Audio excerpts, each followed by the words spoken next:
Hello, and welcome to the African News Network.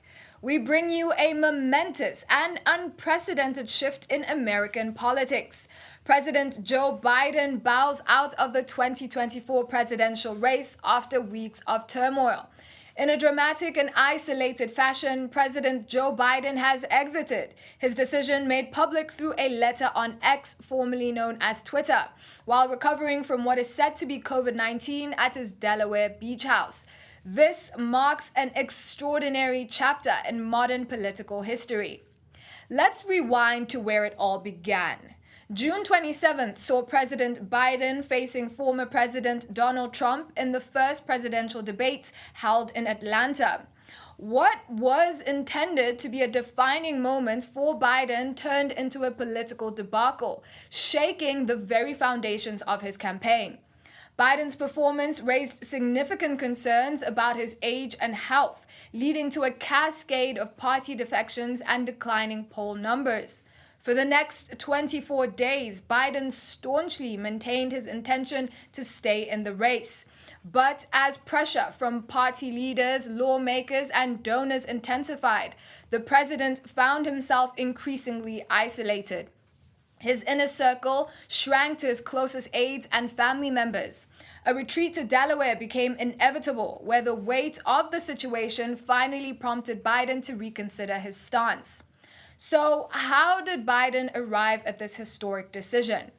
Over the last 48 hours before the announcement, Biden, said to be battling COVID-19, consulted with his family and top advisors. A senior campaign advisor mentioned that while Biden was not initially dug in, the compelling data showing a perilous path to victory convinced him that his candidacy was becoming a liability for the Democratic ticket.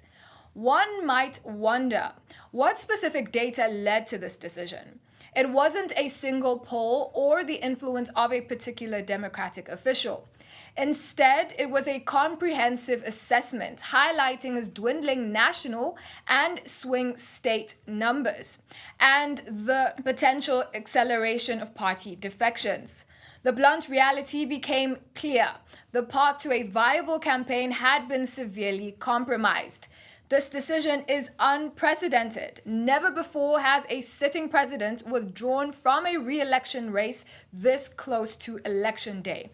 The comparison to President Lyndon B. Johnson's 1968 decision during the Vietnam War is inevitable, yet even then, the context and timing were vastly different.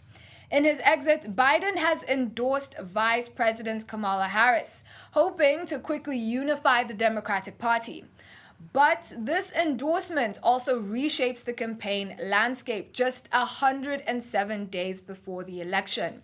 Harris, now positioned as the Democratic nominee, faces the challenge of overcoming Trump, who emerges from a unified Republican National Convention with strong support.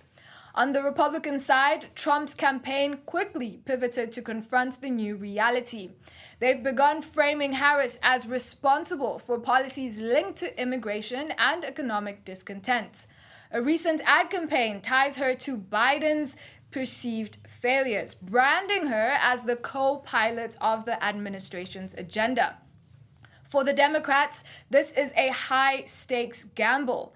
Harris, a face of inclusivity as a Black and Asian American woman candidate, brings a new perspective to the race. However, she also inherits the challenge of rallying a party and electorate that had been skeptical of Biden's ability to serve another term.